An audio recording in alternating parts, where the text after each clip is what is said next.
Hello, Lower Dauphin families. This is Rob Schultz, Superintendent of Schools, and this video is to provide you an update on our elementary programming. And I will be sharing my screen with you and a PowerPoint presentation on where we are and what our next steps are. So our initial plan during this presentation, I'll review what our initial plan was based on the guidance from the Department of Health and the Department of Education. Review where we are with kindergarten and first grade, which we gathered information in our survey to bring those students back for a full day, 5-day program. And I'm going to share with you that we're going to survey our parents and families in grades 2 through 5 because we are looking at the bringing those students back as well. So the timeline for that may be a little bit different, but we need some survey data for you on that. What is the rationale for the change? I'll review that with you in this presentation and our steps moving forward, plus some anticipated questions that I'm sure some of you may have. Initially, our plan was to follow the Department of Health and the Department of Education's guidance, which was to start in a hybrid model. And that was based on the community transmission rate at the time and to monitor that rate, which has gone down in the beginning of the school year, but then went up most recently. And we are going to have to look at some other factors to help us here at Lower Dauphin, some local context to make a decision on what we feel is going to be the best program for us and our families as we move forward in the school year. So we've worked with the Department of Health matrix not only for deciding what would be the model to open schools in here in the district, but also in how we do our contact tracing. So I want to review that matrix with you as well.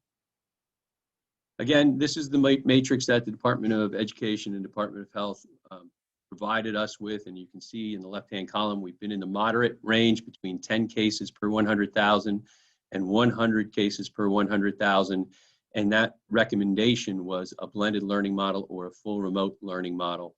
And we've been in that model, and again, we are not getting to the place we need to be according to this matrix to do a full return at the elementary level, but we want to look at, again, our local context and the research from the most recent Mathematica report. This is the matrix that was provided from the same organizations, the Department of Health and Department of Education, on when we should close a school. And we have had, across the district so far, we have had 9 cases. 5 of those cases have been at the high school, 1 at the middle school, and 3 at the elementary school. And only 1 of the 3 at the elementary school included a student. So we've only had 1 elementary student so far test positive for COVID-19. And out of the 9 cases, using this matrix, we would have been closed for school for several days at several of our buildings. But doing contact tracing with the Department of Health, based on the context of each situation we've had, we have not had to close the schools.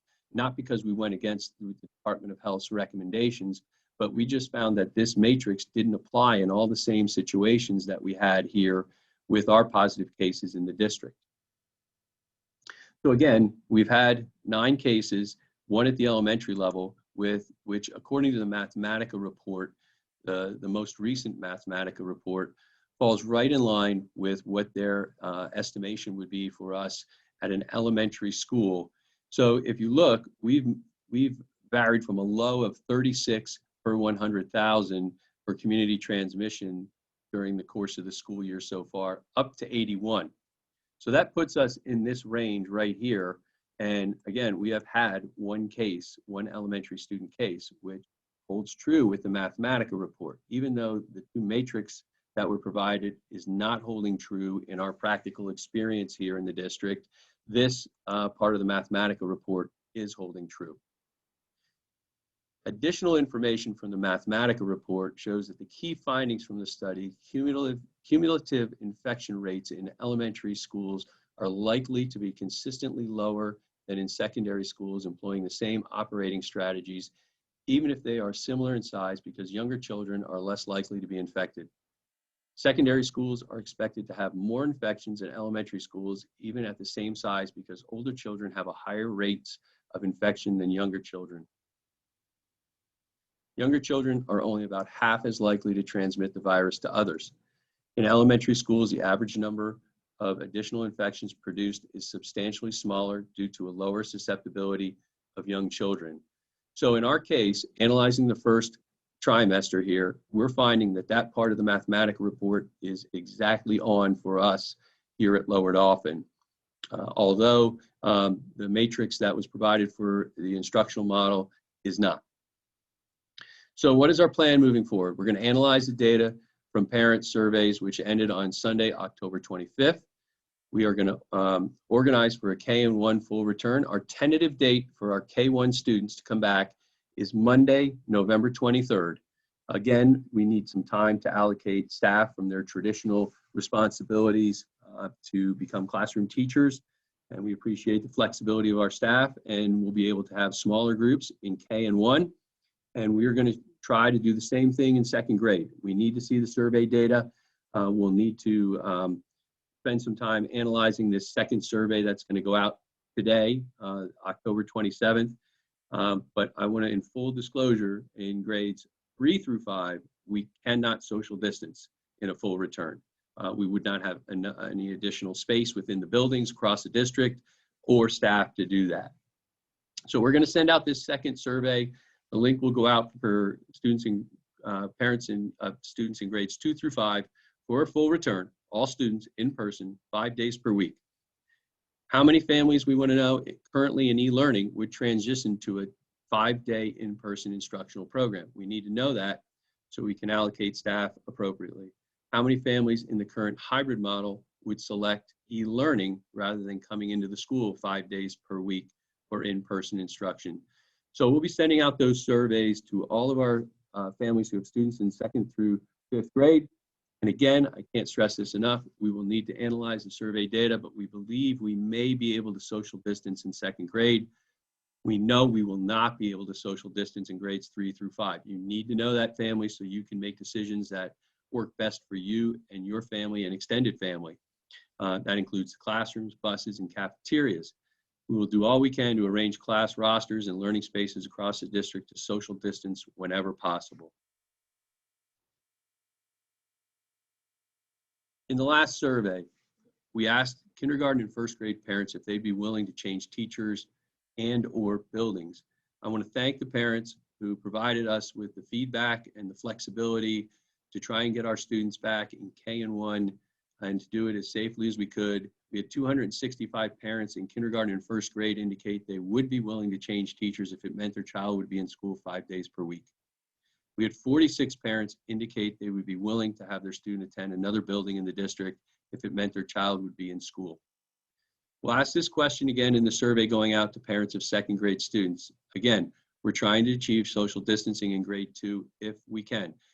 We will have on the survey this time that if you feel this would not be in the best interest of your child, then you can click that button, and we will respect that and understand that. But we also know that for some situations and some parents, they're okay with that. And we want to know if they're okay with that so we can go to those families first and say we may need to make a change.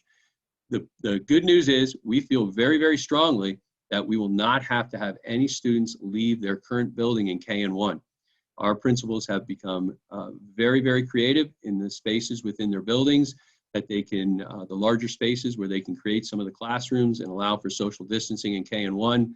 And we do not feel at this time, unless things change, that we're going to have any K and 1 students leave their home school for the return. So on the survey, we'll send you a survey link to provide information to the district, part of which will be e-learning families. I want to continue with e-learning. We're hearing a lot of positives about the e-learning program for the students who started in that the first trimester. Our teachers have been working very hard across the district, and our e-learning teachers are no different. It's working for many of our families. Or are you e-learning families now that we know we can come back 5 days per week? Are you going to switch from e-learning to a 5 days per week in-person model? And for the current hybrid families, are you switching from the hybrid because you feel with all the students in the building that may not be what's best for you, your child, or your family? The opportunity to go to e-learning would be there. And for current hybrid families, you'd be switching from hybrid to 5 days per week in person. If we transition to this full return, which we plan to do, we will not be able to offer a hybrid model. Therefore, it will not be an option on the survey. It would be too complicated for us to run an elementary school program with some students e-learning, some students hybrid, and some students there full-time. What's the timeline for the change? This week of October 26th, again, today's the 27th, we're going to continue our transition plans for K-1. Our tentative return date is Monday, November 23rd for the K and 1 students. We will collect survey data from families in grades 2 through 5. The deadline to respond to the survey that's coming out today would be Sunday, November 1st. If you have questions, you can reach out to me, Dr. Winter, your building principal, and your K and 1 families. We should be getting word to you very soon. I don't want to put a date on that of who your teacher will be. But again, we feel very confident in K and 1. We don't have to change any buildings for our K-1 students. The week of November 2nd, we'll analyze the data from the grade 2 through 5 survey that's going out today. We'll work on our plans for families transitioning from the hybrid to e-learning. And we'll work on our plans for families transitioning from e-learning to in-person instruction. When this step is finished, we'll provide a return date for grades 2 through 5. And I'm hoping it can either be a similar date to our K-1 return or shortly after Thanksgiving. So, anticipated questions. Why would we be looking at this change with the transmission rate increasing? Yes, the transmission rate went from the 40s to the 30s to the 60s to the 80s and now back down to the 70s. Well, other districts are doing this successfully, regardless of the transmission rate. And we're basing our decision on the Mathematica report and our own experience with the lack of positive cases at the elementary level, which really aligns with the Mathematica report. Why not social distance in grades 3 through 5 instead of K through 2? Well, if we would need to quarantine a group of students and have them work remotely for a 2-week period, 14 days, I think our third grade through 5th grade students would be in a better position to continue their academic program online than our K1 and 2 students. Our K1 and 2 students are learning those early literacy skills, and that face-to-face in-person instruction is key for that type of learning. Question, when would a full return for grades 2 through 5 take place? I answered that a little bit earlier. K and 1's coming back. Our plan right now, and we will send more information out, is November 23rd.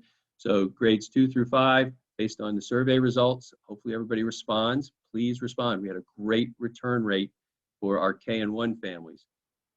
Parents in grades 2 through 5, please respond. We'll analyze that data, and we will work on a return date for grades 2 through 5. So that's where we're at.